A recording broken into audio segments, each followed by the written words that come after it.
সবশেষ বাংলাদেশের বিপক্ষে তাদের ডিফিট নিয়ে একটা কন্টেন্টে ওই ক্রিয়েটর অথবা যিনি আসলে ওখানটার বক্তব্যটা দিয়েছেন ইন্টারন্যাশনাল একটা মিডিয়ায়, তিনি বলছেন বাংলাদেশি নে হামকো কুত্তে কি তারা মারা, ইতনা মারা, এই টাইপের বক্তব্য। বাংলাদেশ পাকিস্তানকে হারানোর পরে পাকিস্তানি ক্রিকেটাররা দুই ধরনের চাপে রয়েছেন। একটা হচ্ছে তাদের দেশে তারা গালি খাচ্ছেন, তাদের দেশের সাবেক ক্রিকেটাররা, তাদের গণমাধ্যম, তাদের সাধারণ মানুষ তাদেরকে মোটামুটি মুখে যা আসছে মাতৃভাষায় তাদেরকে গালিগালাজ করছেন, এবং নিশ্চয়ই তারা আরো বেশি গালি খাচ্ছেন তাদের অতি প্রিয় বন্ধু প্রতিম ইন্ডিয়ানদের কাছ থেকে।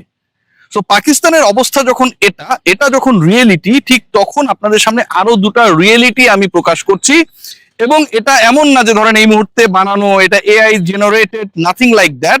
যেই ঘটনা গতকালকে মিরপুরের এই উইকেটে ঘটেছে এবং যেই ঘটনা পাকিস্তানের হয়ে ডিফিট নিশ্চিত করার ক্ষেত্রে সবশেষ ব্যাটার হিসেবে যিনি আউট হয়েছিলেন এবং তিনি আউট হওয়ার পরেও টের পান নাই যে তিনি আউট হয়েছেন কিনা, সেটা নিয়ে তিনি একটা রিভিউ নিয়েছিলেন। শাহিন শাহ আফ্রিদি, নাহিদ রানার বল, সেই শাহিন শাহ আফ্রিদি যখন মুমিনুল হক ব্যাট করছিলেন ঠিক তখন অভিনব কায়দায় বল টেম্পারিং করার চেষ্টা করেছেন, টেম্পার করেছেন। এবং according to the report from Anandabazar পত্রিকা, ভারতের প্রভাবশালী গণমাধ্যম, তারা জানাচ্ছে যে এরপরে যখন সেটা আম্পায়ারের দৃষ্টিগোচর হয় সেই বল এতটাই পরিবর্তন তিনি করেছিলেন জুতার স্পাইক ব্যবহার করে যে বলটাকে পরিবর্তন করার সিদ্ধান্ত নিয়েছিল ফিল্ড আম্পায়ার্সরা।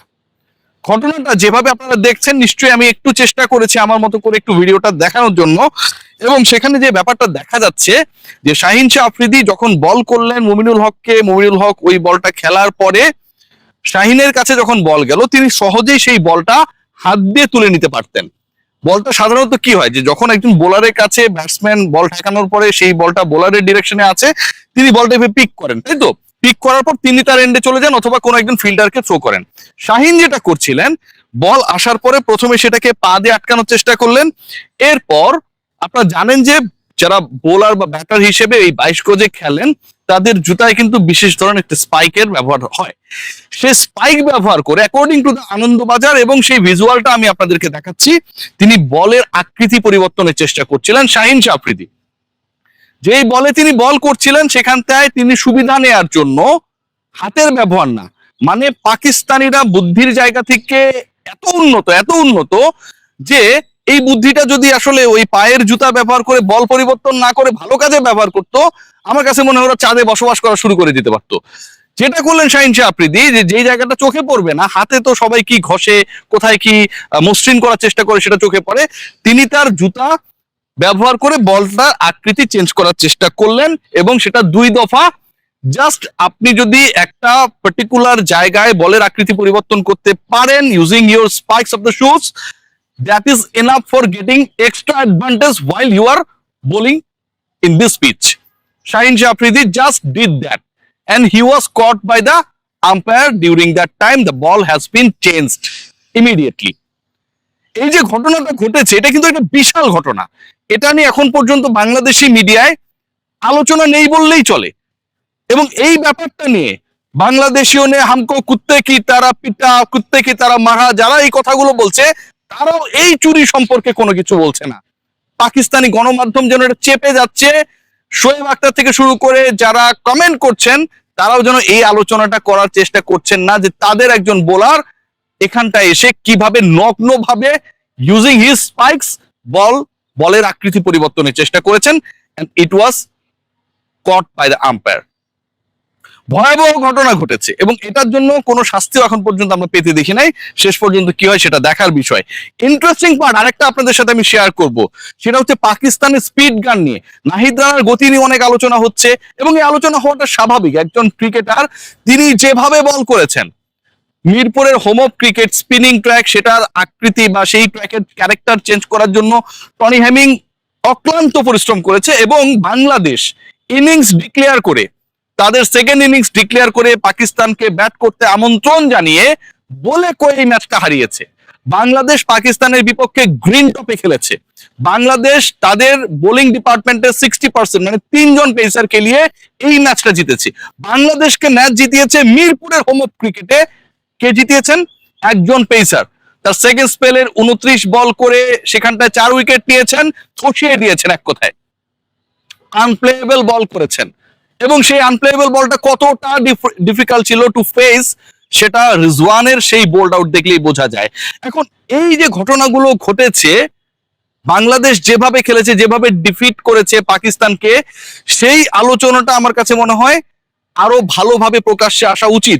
এবং এখানটায় বাংলাদেশ যে যোগ্যতম দল হিসেবে জিতেছে, সেই জায়গাটার ব্যাপারে বক্তব্য দিতে গিয়ে পাকিস্তানি মিডিয়া খুব বেশি আগ্রহী না। তারা বাংলাদেশের মতো দলের বিপক্ষে পাকিস্তান হেরেছে, আলোচনার টোনটা অনেকটা এরকম যে বাংলাদেশের মতো দলের বিপক্ষে হেরেছে। আরে বেটা, বাংলাদেশ তো তোদের ঘরে গিয়ে রাওয়ালপিন্ডিতে তোদেরকে আরো 2 টেস্টে হারায় আসছে, সেটাও 2 বছর আগে।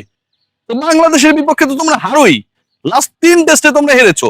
সো এই ঘটনা যখন ঘটেছে, তখন পাকিস্তানি গণমাধ্যম প্রচার করছে যে পাকিস্তানি ক্রিকেটাররা যখন পিএসএল খেলেছে বা ইন্টারন্যাশনাল ক্রিকেট যখন খেলে, ঠিক তখন নাকি স্পিড গানে তাদের যে গতি দেখানো হয় সেটাও নাকি ভুয়া। শাহিন শাহ আফ্রিদি বল টেম্পারিং করেছেন, বলের আকৃতি পরিবর্তনের চেষ্টা করেছেন হাত দিয়ে না পায়ের শু দিয়ে, সেটা যেমন সত্য, পাকিস্তানি বোলারদের যে গতি পাকিস্তানে যখন কোনো সিরিজ হয় দেখানো হয় যে 140-45 বল করছে, ফাটায় ফেলছে, ওটাও নাকি ভুয়া। সেখানটাও নাকি একটা এমন গেম খেলা হয় যে আপনার গতি 132 হলে 141-42 দেখায়। সো এই যে ঘটনাগুলো প্রকাশ্যে আসছে, এগুলো তো ভাই ভয়াবহ, এগুলো ভয়াবহ। এবং এই ভয়াবহ কাজগুলো করছে একটাই দল, দ্যাট ইজ পাকিস্তান, যারা বাংলাদেশের বিপক্ষে টানা 3 টেস্টে পরাজিত হয়েছে। সুখের জায়গাটা কোথায় জানেন? এই যে মাঠটা দেখছি না, এত সুন্দর মিরপুরের হোম অফ ক্রিকেট, মিরপুরের উইকেট পুরোপুরি সবুজে ঢাকা, এখানটায় 3 পেসার খেললো, নাহিদ রানা 5 উইকেট নিল, তাসকিন আহমেদের কি আগুনে বোলিং, বাংলাদেশের হয়ে স্টার্টটাই তো আলটিমেটলি তাসকিন করে দিয়েছেন। বাংলাদেশের যে এই ক্রিকেটিং মেন্টালিটি চেঞ্জ হয়েছে যে মিরপুরে আমরা বলে কয়ে হারাবো, পেসারদের দিয়ে হারাবো, we don't need any assistance from our spin department. এটাই হচ্ছে বাংলাদেশের পরিবর্তন। গ্রাউন্ডস কর্মীরা, এখানে এত এত বৃষ্টি হয়েছে, 3 দিন ধরে বৃষ্টি হয়েছে, কত ওভার ভেসে গেছে, গ্রাউন্ডস কর্মীরা যে নিরলস প্রচেষ্টা করেছে, যেভাবে এই মাঠটাকে খেলার উপযোগী করেছে, ওয়ার্ল্ডের বেস্ট, দ্য টপ আউটফিল্ডের তকমা মিরপুরকে এনে দিয়েছে, এবং তাদেরকে বাংলাদেশ ক্রিকেট বোর্ড যেভাবে রিওয়ার্ডেড করেছে, it should be given a big prize. এটা হওয়া দরকার। গ্রাউন্ডস কর্মীরা অতীতে বাংলাদেশ ক্রিকেট বোর্ডে কাজ করা কর্মীরা অনেক ক্ষেত্রেই তারা এখানকার মাঠকে প্রস্তুত করার পরে রিওয়ার্ডেড হয়েছিলেন, but those rewarded has been given by the cricketer. কখনো সাকিব তামিমরা দিয়েছেন, but Bangladesh cricket board per person 20K 20,000 টাকা করে দিয়েছেন তাদেরকে উৎসাহিত করার জন্য, তাদের ভালো কাজকে উৎসাহিত করার জন্য। This is the history. এটা প্রথমবারের মতো হয়েছে। এটাকে আপনি কি বলবেন?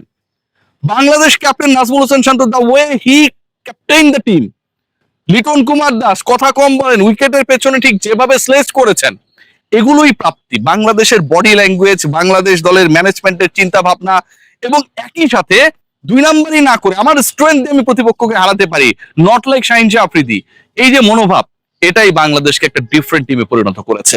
Hope for the best, Sylhet টেস্টে হবে আরো একবার। সবাই ভালো থাকবেন।